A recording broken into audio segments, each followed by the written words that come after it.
అట్లనే ఈ కాలంలో ముఖ్యమంత్రి సంబంధించిన భాష మీద కేసీఆర్ ఉన్నప్పుడే అనేక కామెంట్లు తెలంగాణ సమాజం చేసింది. మీ లెఫ్ట్ పార్టీలు కూడా చేసినాయి. ఈ ఒక సంవత్సరం కాలంలో రేవంత్ రెడ్డి భాష మరింత అగ్రెసివ్ తోటి ఎన్నికల సభలను తలపించేటట్టే ప్రతిరోజు మీటింగ్ లో తను మాట్లాడుతున్నాడు. ఎట్లా చూడాలి భాష? ఒక మీడియా సంస్థ అధిపతి ఇంటర్వ్యూలో రేవంత్ రెడ్డి గారు ముఖ్యమంత్రి అయిన తర్వాత ఈ ప్రశ్నే అడిగారు. కేసీఆర్ లాగానే మీరు కూడా అగ్రెసివ్గా మాట్లాడుతున్నారు ఎందుకు అని చెప్పేసి అన్నప్పుడు రేవంత్ రెడ్డి గారు ఇచ్చిన సమాధానం ఏంటి?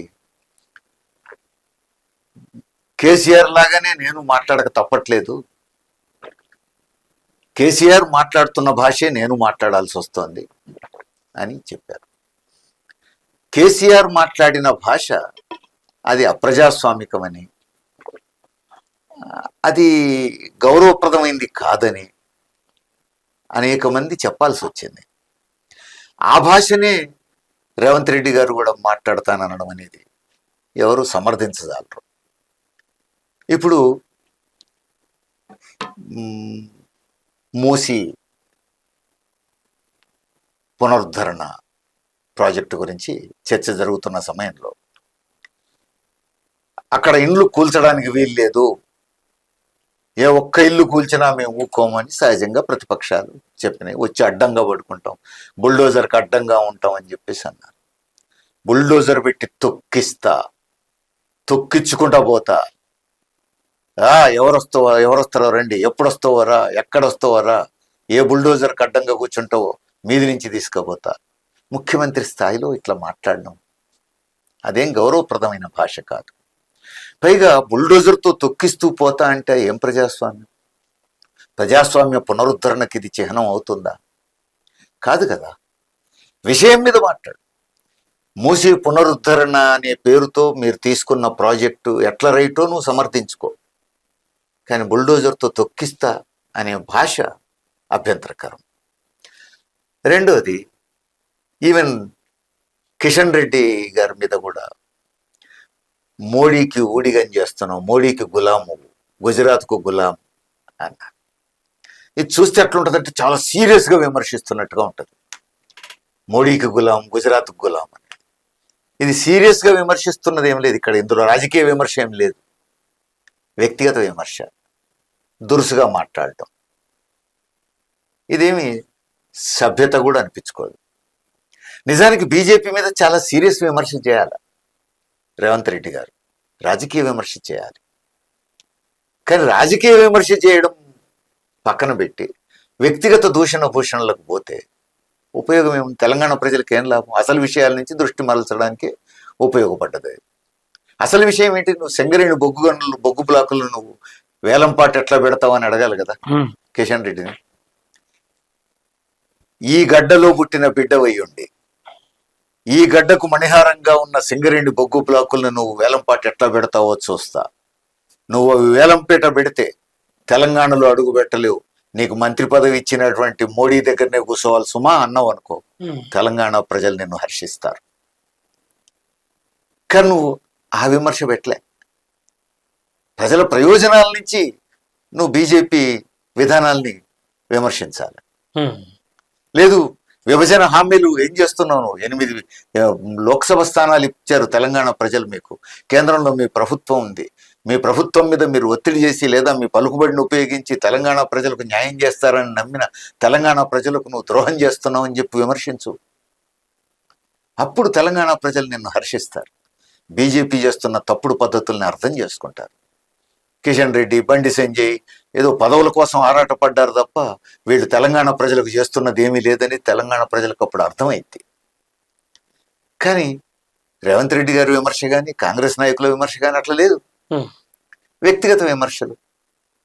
ఈ వ్యక్తిగత విమర్శలతో ఈ భాష ప్రజలకేమీ ప్రయోజనం తెచ్చిపెట్టదు కదా, ప్రజలకు నష్టం. అది అసలు సమస్యల నుంచి ప్రజల దృష్టి మళ్లించడమే అయితే. అందువల్ల అది సరైనది కాదు, బాధ్యత అనిపించుకోదు. మీరు చాలా ఈ ఇంటర్వ్యూ అంతా ప్రజలకు ఉపయోగం లేదు, ప్రజా సమస్యలను పరిష్కరించట్లేదు, ఇదే చాలా సందర్భం అంటే స్టార్టింగ్ నుంచి ఇప్పటివరకు చాలాసార్లు ప్రయోగించారు ఈ పదాలని. మరి ఆయన ప్రజల కోసం ఈ 1 yearలో పని చేయకుంటే ఎవరి కోసం పనిచేసిండు? ఏం పని చేసిండు? ఇప్పుడు ప్రజల కోసం అని మాట్లాడుతున్నారు. ఇప్పుడు ప్రజాపాలన వార్షికోత్సవం అని కూడా అంటున్నారు.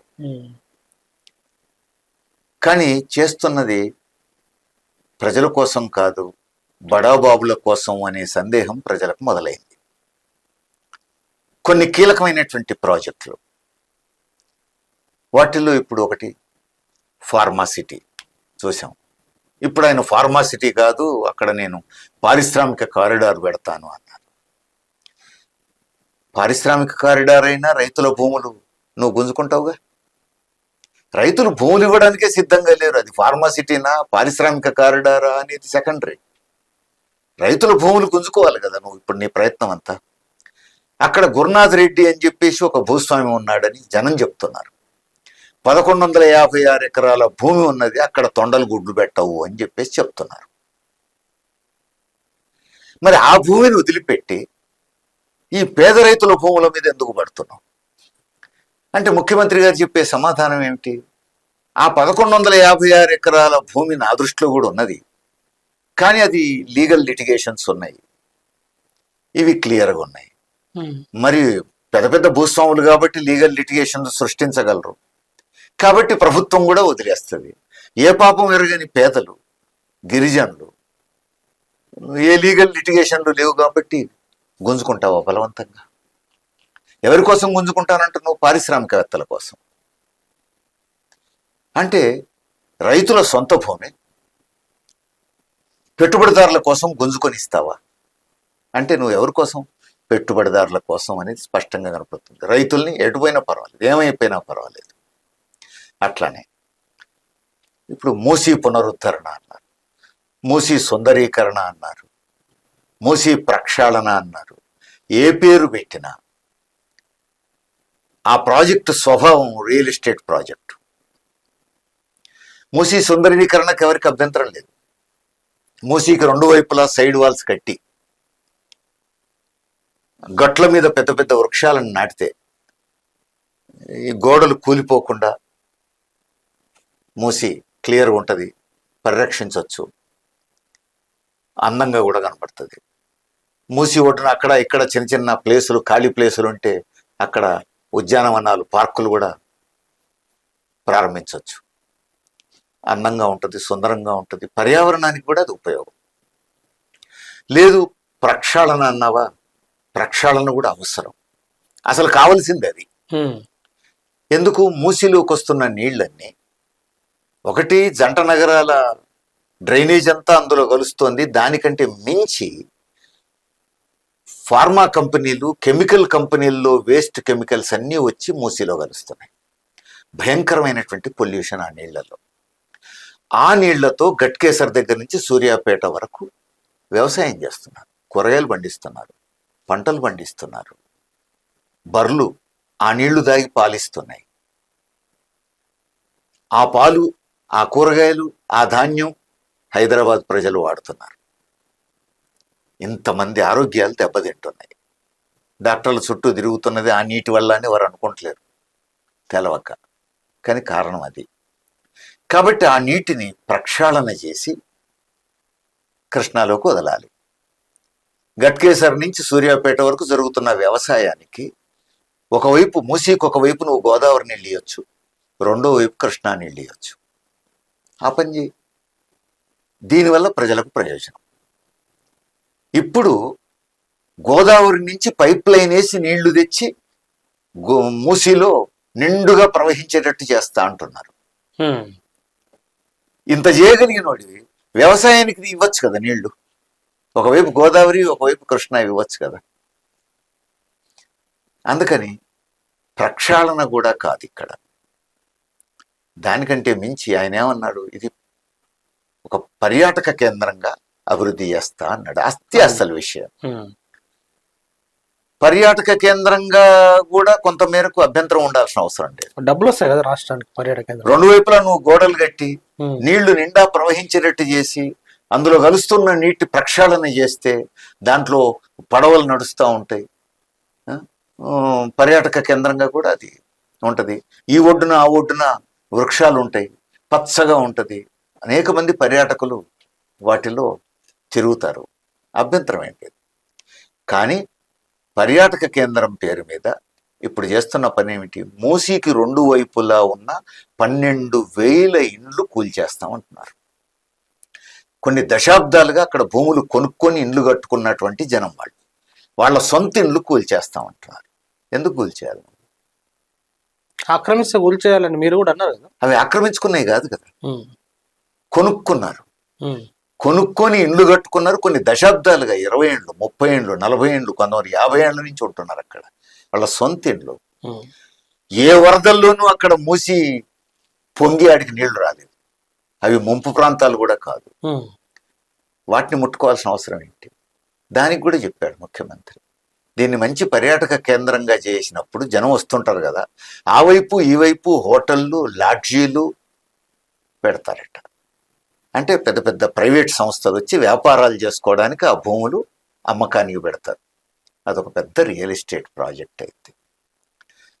మరో విధంగా చెప్పాలంటే బీఆర్ఎస్ నాయకులకు కాళేశ్వరం పాడియావు అయితే, మూసి పునరుద్ధరణ ప్రాజెక్టు కాంగ్రెస్ నాయకులకు ఒక పాడియావు అవుతుందా? ఎందుకంటే 150,000 కోట్లు అంటున్నారు. మరి ఎవరి ప్రయోజనాల కోసం ఎవరిని నువ్వు ఇక్కడి నుంచి లేచిపోమ్మంటున్నావు? ఇదొకటి. దెన్ హైడ్రా జరుగుతుంది ఏంటి? సేమ్ బీఆర్ఎస్ పాలనలో, కేసీఆర్ పాలనలో జరిగిందే ఇప్పుడు జరిగింది. హైడ్రా ఫస్ట్ నాగార్జున ఎన్నో కన్వెన్షన్ కూల్చేయగానే మంచి పని చేసిందని ప్రకటించిన పార్టీ మీది. అందరూ అనుకున్నారు అట్లనే. మధ్యతరగతి అయితే ఏం చేస్తున్నాడు రాబోయ్ అన్నారు. కానీ సిపిఎం అప్పుడే చెప్పింది ఒక మాట, ఇట్లాంటి బడాబాబులు చెరువులు కుంటలను ఆక్రమించుకొని పెద్ద పెద్ద వ్యాపార సామ్రాజ్యాలు నిర్మించారు. అట్లాంటి భవనాల్ని కూల్చివేయడం సరైందే, కానీ అక్కడ ఆగకపోవచ్చు ప్రభుత్వం. అక్కడి నుంచి మధ్యతరగతి కాలనీల మీదకి, అపార్ట్మెంట్స్ మీదకి, ఆడి నుంచి పేదల ఇండ్ల మీదకి వస్తే మాత్రం ఒప్పుకోము. అదే జరిగితే ప్రజలు వ్యతిరేకించడానికి సిద్ధంగా ఉండాలి అని చెప్పినాం. అప్పుడే చాలా మంది పట్టించుకోలే. అందరూ అన్న ఇంత మంచి పని చేస్తూ ఉంటే కమ్యూనిస్ట్ వాళ్ళు ఇట్లా చెప్తున్నారు ఏంది అనుకున్నారు. కానీ తర్వాత జరిగింది ఏంది? బడాబాబులే 2-3 బిల్డింగ్లే. ఆ తర్వాత అమీన్పూర్లో ఉద్యోగులు కట్టుకున్నటువంటి 25 ఇండ్లను మహిళలు రోడ్డు మీద దొర్లుతూ ఉంటే, లబోదిబో అని మొత్తుకుంటా ఉంటే బుల్డోజర్లు పెట్టి నేలమట్టం చేశారు. వాళ్ళు ఈఎంఐలు కట్టుకుంటున్నారు బ్యాంకులకు. వాళ్ళు కొనుక్కున్న భూములు, రిజిస్ట్రేషన్ చేసుకున్న భూముల్లో ఇల్లు కట్టుకొని ఈఎంఐలు కడుతున్నారు బ్యాంకులకి. తర్వాత వాళ్ళు కోర్టుకు పోతే కోర్టు అడిగింది తహసీల్దార్ని, నువ్వు సర్వే చేసినవా? చేయలేదు. వాళ్ళకు అనుమతి ఇచ్చిన వాళ్ళు ఎట్లా అనుమతి ఇచ్చినలో అడిగినవా? అడగలేదు. మరి ఇవేవి చూడకుండా ఇండ్లు కూలగొట్టే హక్కు నీకు ఎవరిచ్చారు అని హైకోర్టు అడిగింది. ఆ మాత్రం సోయి పాలకులకు ఎందుకు లేదు? ఆడి నుంచి కూకట్పల్లిలో ఒక ఆటో డ్రైవర్ ఇల్లు కూలగొట్టాల్సిన అవసరం ఏమొచ్చింది? అంటే ఇప్పుడు ప్రజలకు సందేహం మొదలైంది. కేసీఆర్ గవర్నమెంట్ రావటమే పెద్దోళ్ళై 1-2 కూల్స్తా అని అన్నది ఆపేసింది.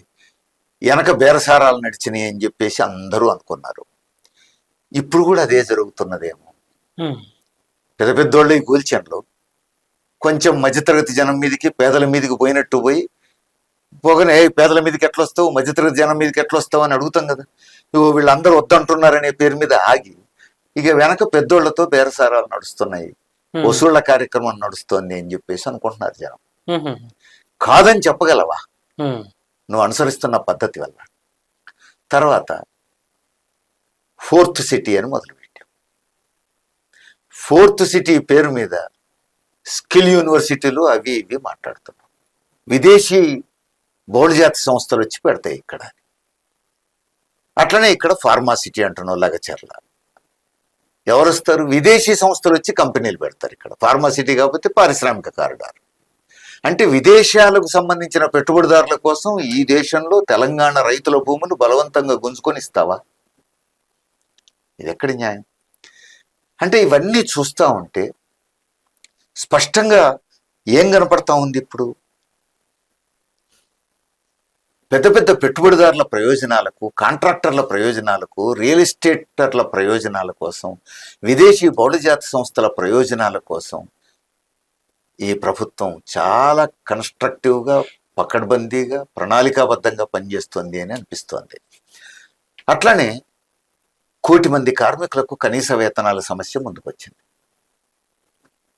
ఉమ్మడి రాష్ట్రంలో ఉన్నప్పటి నుంచి ఇప్పటి వరకు కనీస వేతనాలు సవరించలేదు. పెట్టుబడిదారులు హ్యాపీగా కార్మికులతో గొడ్డు చాకరీ చేయించుకుంటున్నారు. ఇక్కడ ప్రభుత్వానికి పైసా ఖర్చు కాదు. పెరిగిన ధరలు, మారుతున్న అవసరాలను దృష్టిలో పెట్టుకొని కనీస వేతనాలు పెంచి జీవో ఇస్తే అది పట్టుకొని కార్మికులకు యూనియన్ పెట్టుకొని యాజమాన్యంతో బేరం ఆడుకుంటారు. ఇగో గవర్నమెంట్ మాకు ఇంత ఇవ్వాలని అంటుంది, అది కూడా నువ్వు ఇస్తలేవు అని యాజమాన్యంతో కొట్లాడితే ఎక్కడికో అక్కడికి 10 పరకో పెంచుకోగలుగుతారు. గవర్నమెంట్కి ఏం ఖర్చు లేదు. అట్లాంటి కనీస వేతనాల సవరణకు కూడా ఉమ్మడి రాష్ట్రంలో కాంగ్రెస్ పార్టీ సిద్ధపడలేదు. రాష్ట్రం వచ్చిన తర్వాత బీఆర్ఎస్ ప్రభుత్వం సిద్ధపడలేదు. ఇప్పుడు రేవంత్ రెడ్డి ప్రభుత్వం సిద్ధపడట్లేదు, అన్యాయం చేస్తుంది. 10 ఏళ్ల బీఆర్ఎస్ ప్రభుత్వం చివరిదాకా ఆగి చివరి రోజుల్లో ఒక 5 రంగాల కార్మికులకు 18,000 రూపాయలు మినిమం వేజ్ నిర్ణయిస్తూ జీవో అంతా రెడీ చేసి గెజిట్ నోటిఫికేషన్ స్టేజ్లో ఆగింది. రేవంత్ రెడ్డి ప్రభుత్వం రాగానే పోయి చెప్పినాం, ఈ 5 రంగాలకు మేము 26,000 అడుగుతున్నాం ఒక కుటుంబానికి కనీస వేతనం. కానీ బీఆర్ఎస్ ప్రభుత్వం 18,000 నిర్ణయించిపోయింది. ఎంతో కొంత అది మెరుగే ఇప్పుడున్న దానికంటే. కాబట్టి వాటిని గెజిట్ నోటిఫికేషన్ చేయండి వెంటనే. 73 షెడ్యూల్స్ ఉన్నాయి, అందులో 5 ఇవి. ఈ 5 తీసేస్తే ఇంకా 68 ఉంటాయి. వాటికి కూడా కనీస వేతనాలు సవరించండి అని అడిగినాం. అవునా, అయితే వెంటనే చేస్తామన్నారు. వారం రోజులు తిరిగేలోగా కనీస వేతనాలు సవరిస్తూ 73 షెడ్యూల్స్కు కనీస వేతనాలు సవరిస్తూ డ్రాఫ్ట్ నోటిఫికేషన్ వచ్చింది. దాన్ని చూస్తే ఈ 18,005 జీవోలను తీసి చెత్తబుట్టలు వేసేసి అన్నిటికీ 11,000 నిర్ణయిస్తూ డ్రాఫ్ట్ నోటిఫికేషన్ ఇచ్చారు. అంటే కార్మికులకు ఆల్రెడీ ఉన్న వేతనాన్నే కనీస వేతనంగా ప్రకటించారు. ఎంత అన్యాయం! 1 కోటి మంది కార్మికులకు. ఎవరి కోసం ఇది? పెట్టుబడిదారుల కోసం, యజమానుల కోసం, కాంట్రాక్టర్ల కోసం. వాళ్ళ కోసం మాత్రం చాలా వేగంగా చర్యలు తీసుకుంటున్నాయి. ఇవన్నీ చూస్తే క్లియర్గా 6 గ్యారంటీలు అమలు కావు, 90 వాగ్దానాలు అమలు కావు, ఏడాదిలో 2 లక్షల ఉద్యోగాలు అమలు కావు. కానీ 4th సిటీ అమలవుద్ది, ఫార్మా సిటీ లేకపోతే దాని స్థానంలో ఇండస్ట్రియల్ కారిడార్ అమలవుద్ది, రైతుల భూములు బలవంతంగా గుంజుకొనినా చేస్తారు, హైడ్రా దాడులు జరుగుతాయి, తెర వెనక వస్తువులు ఉంటాయి. లేదు మూసి ప్రక్షాళన అంటారు, సాధారణ ప్రజల ఇండ్లు కూల్చేసి రియల్ ఎస్టేట్ ప్రాజెక్టును నిర్మిస్తారు. ఇవన్నీ దేన్ని సూచిస్తున్నాయి? అందుకని ప్రభుత్వ పోకడ, బడాబాబులు, కాంట్రాక్టర్లు, పెద్దోళ్ల కోసం నడుస్తోంది ప్రభుత్వం అనేటువంటి విషయం ప్రజలకు రోజు రోజుకు బలపడతా ఉంది ఈ అభిప్రాయం. అందుకే ఈ ఏడాది అయినటువంటి సందర్భంగా ప్రజాపాలన వార్షికోత్సవం అని చెప్పేసానంటే ప్రజలు అంత సంబరం జరుపుకునే వాతావరణంలో లేరు. ఎందుకంటే ఇది ప్రజాపాలన అనిపించట్లేదు, ప్రజా వ్యతిరేక పాలన అనే నిర్ధారణకి ఇంకా రాలేదు ప్రజలు. బీఆర్ఎస్ అంటోంది, బీజేపీ అంటోంది. వాళ్ళు అసలు రేవంత్ రెడ్డి ముఖ్యమంత్రి అయిన తెల్లారి నుంచే ఆ మాట అంటున్నారు కాబట్టి ఆ మాటకు విలువ లేదు, రాజకీయ కక్షలతో చెప్తున్నారు అనుకోండి. కానీ నిజంగా ఈ సంవత్సర కాలంలో జరిగినటువంటి ప్లస్లు మైనస్లు అన్నీ మనం పరిశీలిస్తే ఇది ప్రజాపాలన అని సర్టిఫికెట్ ఇవ్వడానికి పెద్దగా ప్రాతిపదిక కనిపించట్లేదు.